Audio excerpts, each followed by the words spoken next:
What's up, guys? It's Quinn Chess, and today we're going to try to sauce it up in the chess.com pool. We're going to try to play super tactical and be very expressive in our gameplay, just like I want to be expressive in this commentary video to you and deliver a lot of value and show like a wide range of emotions, show a wide range of interesting tactical ideas, and just to demonstrate that from a public speaking perspective, there is a correspondence between how I'm playing the game and how I'm expressing myself and my voice while talking about the game.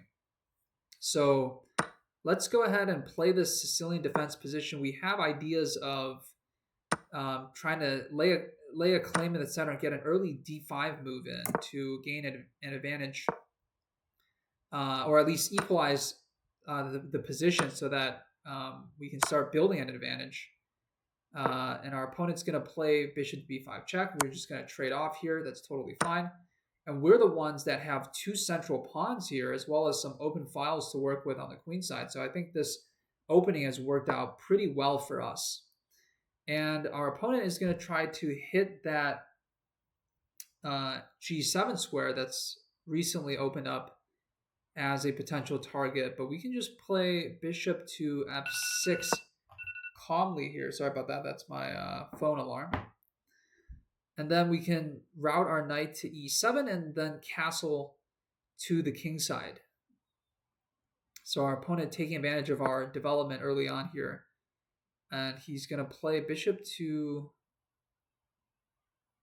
g5. Interesting move. I could take here on a c3 even and give him a double pawn. Let's go ahead and do that. I just want to do something very aggressive and feisty early on here. And then we're going to play, well, we can't. Let's play, well, why don't we play f5 here, hit the queen.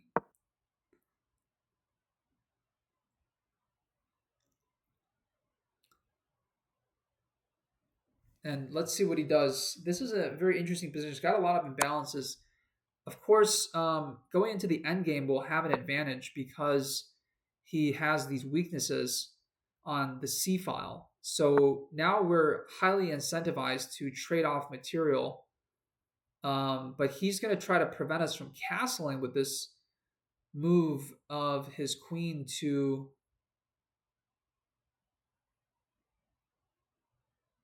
e2. Let's see what we can do to maybe poke his bishop, try to get him to put his bishop on e3 to cover up that weakness temporarily.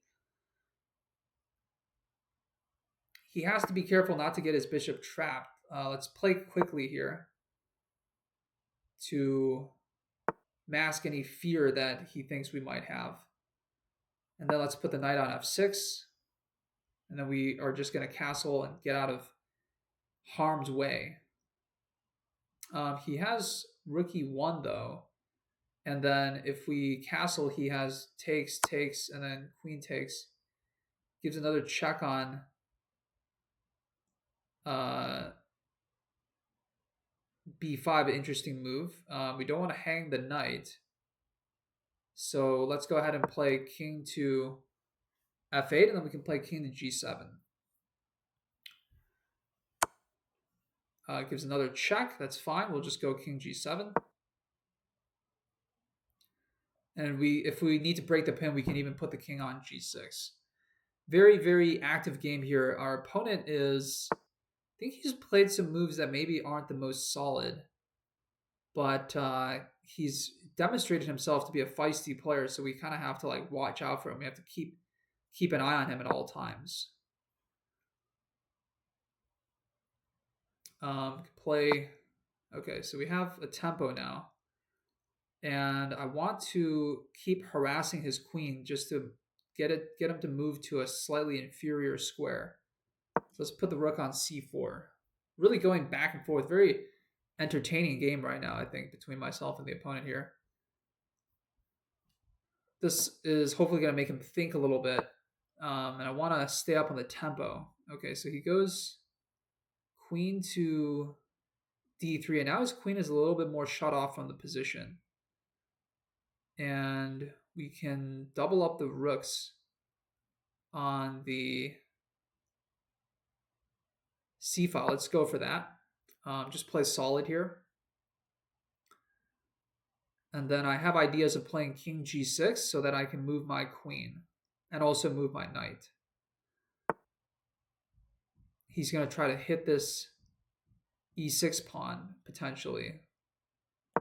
Let's go king to g6 so we can possibly swing the knight in to e4. Although he does have f3. e4 hits this c3 pawn though. So we're trying to capitalize on that weakness early. Okay, he wants to possibly break through on the b file. I don't really want a rook trade at the moment. But on the other hand, he has ideas of coming in on b7. Let's see if we can poke his bishop. This is sort of a wild card move. Don't know if I love it. If he takes on c4, I'll take back with the rook. Again, just try not to fall down too much on time. Okay, he allows that trade, which I think is surprising because his bishop was, I think, superior to my knight. And let's defend the pawn on e6. This is what happens when we play quickly. Both players are playing these double-edged moves, trying to get the other opponent to over-invest in thinking on the clock. So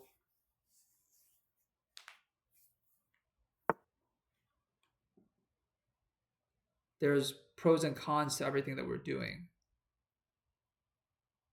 Okay, so he puts a rook on c3. Let's gain some space on the queen side. We have him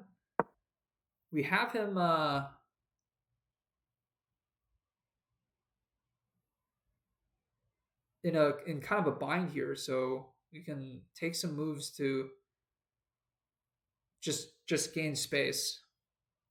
We can maybe even play rook to a4 and hit this a pawn, create a new angle of attack. But that would allow his queen to come in on a6. He's firing up his attack on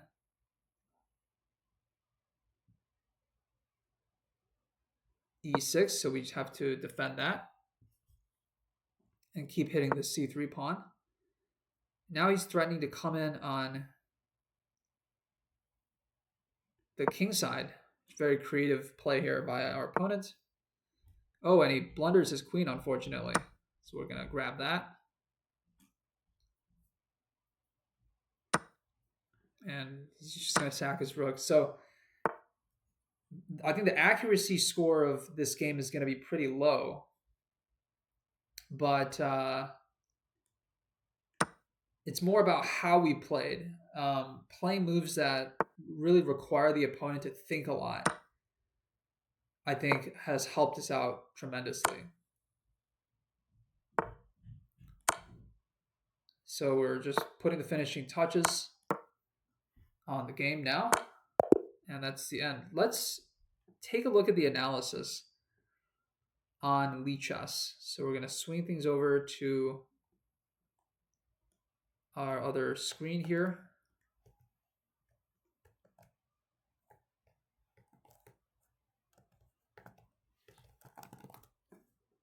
Okay, just opening up a Lichess.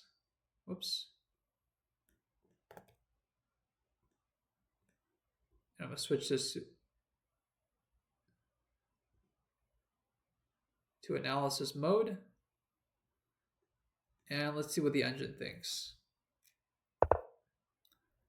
And we got to flip the board because it was us playing as the black player.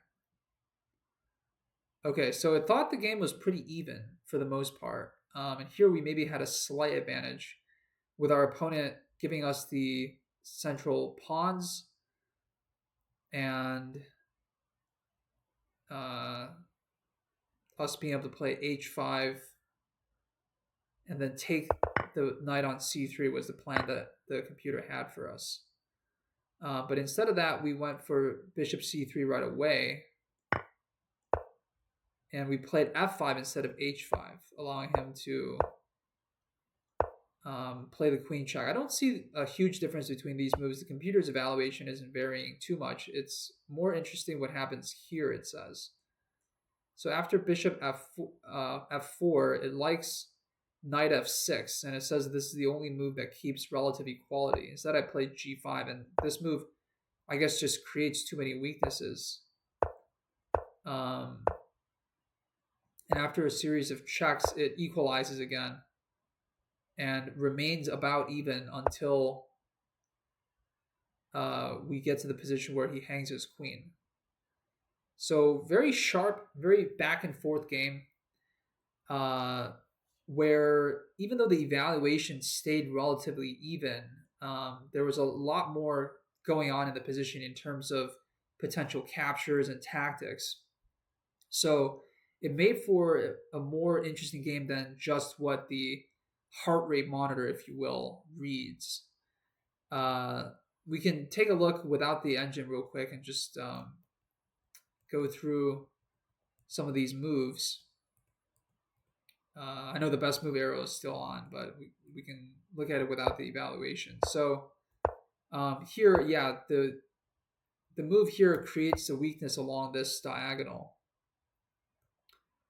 where he's able to put a bishop on e5 and hit the rook on h8 to create a pin. So that was too weakening, and it does look kind of suspect. Like, we do have 3 minor pieces traded off at this point, so we don't have to worry that much about a vicious attack, but having that many weaknesses along the dark squares around a king is still a problem, and he puts his bishop on a very dominant position. I felt like these checks that he gave with his queen were mainly just helping our king move to a more advantageous square, defending the knight and allowing us to connect our rooks. So that may have wasted a tempo here, and it was a very tempo critical position, where you don't want to waste a move, allowing your opponent to develop his position better, because in the long run I have an advantage due to these doubled c pawns that are also isolated. So he really has to make something happen very quickly, dynamically. So here I'm just able to check the queen and get a couple of tempi and be able to double up on the c file. And after rook b4, the computer gives that move a dubious marker, saying that I could have maybe gone to rook to e4. But I thought that was a pretty good move. It definitely required me to think a little bit about whether I wanted to trade rooks. And I eventually played a move that even I, during the game, thought was a little bit funny, but it could have contributed to throwing him off a little bit. So after this series of exchanges, I was surprised here that he allowed me to trade off. The computer agrees. The computer says put the bishop on d4 instead here.